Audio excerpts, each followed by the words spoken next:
महाराष्ट्र विधानसभा चुनाव से पहले उद्धव ठाकरे ने बड़ा ऐलान किया है।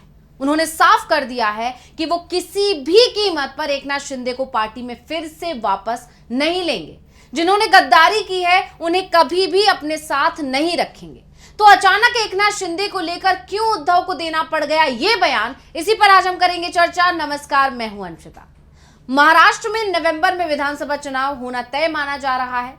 26 नवंबर को महाराष्ट्र विधानसभा का कार्यकाल समाप्त हो रहा है, इसलिए यह तय माना जा रहा है कि 26 नवंबर से पहले चुनाव आयोग महाराष्ट्र में चुनाव पूरा करा लेगा, यानी मतगणना का काम पूरा हो जाएगा। चुनाव का ऐलान 8 अक्टूबर के बाद कभी भी हो सकता है। 8 अक्टूबर को हरियाणा और जम्मू कश्मीर के जो चुनाव होंगे उनके नतीजे आ जाएंगे और उसके बाद माना जा रहा है कि आने वाले अगले एक ही हफ्ते में, यानी 8 अक्टूबर के बाद अगले एक हफ्ते में चुनावों की तारीखों का ऐलान हो जाएगा महाराष्ट्र के लिए और साथ में झारखंड के लिए भी।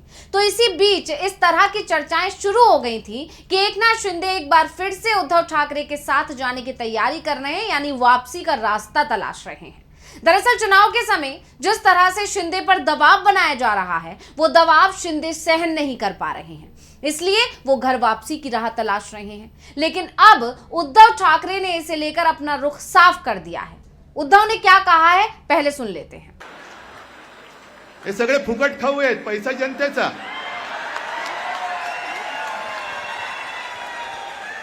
जनतेच्या पैशावर फुकट खाऊ म्हणतात मी तुझा भाऊ। अब उद्धव का ये बयान क्योंकि मराठी में था तो इसका हिंदी अनुवाद हम आपको बता देते हैं। तो उद्धव ने कहा कि मुझे ऐसा साथी नहीं चाहिए जो सड़ा हुआ और बिका हुआ हो। हमारा एक वंश है जो दिए गए वचन पर कायम रहता है।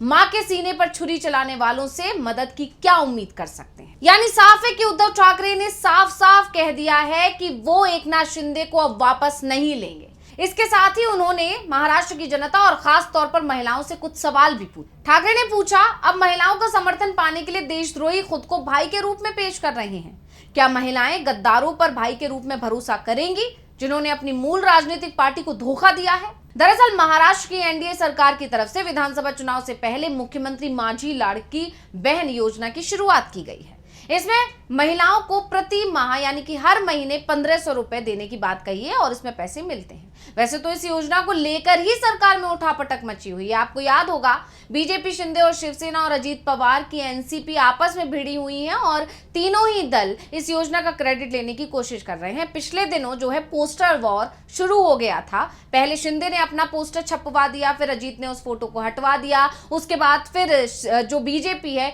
उसने जो है इस पूरी योजना के आगे से मुख्यमंत्री शब्द ही हटा दिया। यानी इस तरह की उठापटक आपसी दलों में ही देखने को मिली थी और इसके बाद अब महाराष्ट्र की सियासत में जो है एक बार फिर चर्चा पकड़ ली है इस योजना ने, क्योंकि अब उद्धव ठाकरे ने भी जो है इस योजना पर सवाल खड़े कर। तो अब बीजेपी और बुरी तरह घिर गई है। इस सब के अलावा जो सर्वे महाराष्ट्र में इस योजना को लेकर आ रहे हैं उसमें यह भी साफ दिखाई दे रहा है कि मुख्यमंत्री माझी लाड़की बहन योजना का महाराष्ट्र में असर नहीं दिखाई दे रहा है, जबकि महाराष्ट्र सरकार में वापसी की बीजेपी की पूरी उम्मीद ही इस योजना पर टिकी हुई है।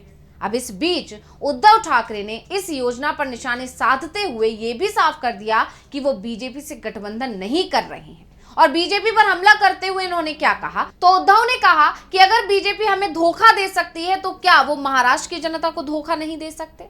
याद रखिए, जिन्हें लगता है कि परिवार ने उन्हें धोखा दिया है, शिवसेना ने मां की तरह उनके राजनीतिक करियर को संवारा है, जो कि उसके खिलाफ हो गए। मैं इसलिए इस सरकार का विरोध करता हूं, लेकिन मैं रिटायर नहीं हुआ हूं। मुझे कोई सत्ता से रिटायर नहीं कर सकता, चाहे मैं सत्ता में रहूं या ना रहूं। मैं जनता के समर्थन के कारण सशक्त महसूस करता हूं। मुझे ऐसा साथी नहीं चाहिए जो सड़ा हुआ और बिका हुआ हो। मां के सीने पर छुरी चलाने वालों से मदद की क्या उम्मीद कर सकते हैं? वैसे बीजेपी को अपने निशाने पर सिर्फ उद्धव ने ही नहीं लिया, बल्कि पार्टी सांसद संजय राउत ने भी सीधे पीएम मोदी पर निशाना साध दिया और पीएम मोदी को घेर लिया। संजय राउत ने कहा कि प्रधानमंत्री नरेंद्र मोदी को पता नहीं होता है कि वो अब क्या बोलेंगे। उनके मानसिक संतुलन के बारे में पता नहीं चलता है। पीएम मोदी का दिमाग सड़ा हुआ है।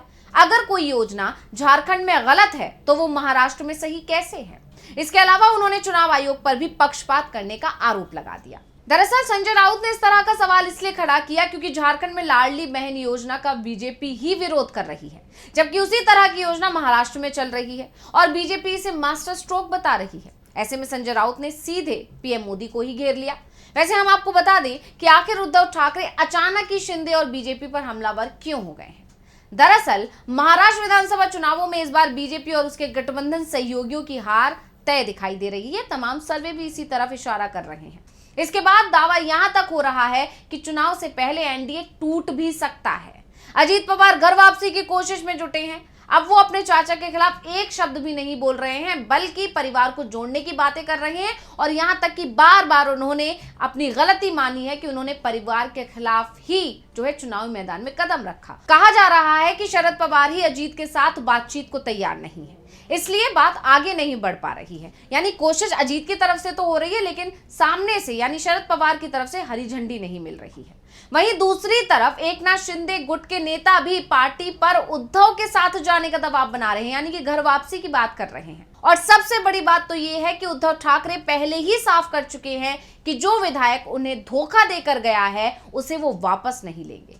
जो नेता मुश्किल परिस्थितियों में उनके साथ खड़े रहे, चुनावों में भी उन पर ही वो भरोसा जताएंगे। फिलहाल ये तो तय हो गया है कि बीजेपी के लिए अब महाराष्ट्र विधानसभा चुनाव की लड़ाई बेहद मुश्किल हो गई है। पहले से ही जो सर्वे सामने आ रहे थे उसमें बीजेपी की हालत पतली बताई जा रही थी। लोकसभा चुनाव में मिली हार के बाद से तो राष्ट्र के हालात पूरी तरह बदल गए हैं।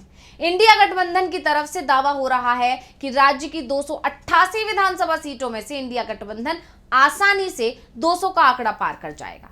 जो सर्वे भी आ रहे हैं उसमें इंडिया गठबंधन की जीत का दावा किया जा रहा है।